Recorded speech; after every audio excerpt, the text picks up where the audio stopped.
ఝాన్సీ రాణి కత్తి, మన కోహినూరు వజ్రం, ఏమ్మా అమరావతి ఇవన్నీ అక్కడ ఉన్నాయి. అక్కడి నుంచి ఎందుకు తెచ్చుకోవాలి మనం?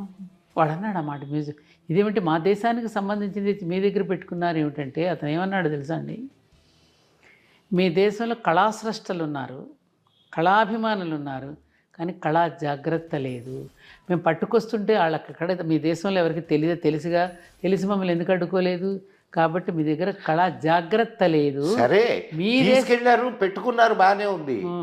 స్వాతంత్రం వచ్చిన తర్వాత అడిగి తెచ్చుకోవచ్చు కదా.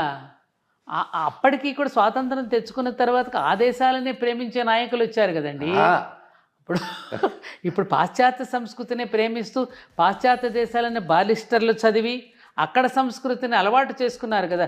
దేశ స్వాతంత్రం రావాలని కోరుకుంటూనే వాళ్ళు పాటించిందంటే పాశ్చాత్య సంస్కృతినే కదా. మరి వాళ్ళకి ఎక్కడి నుంచి వస్తుంది?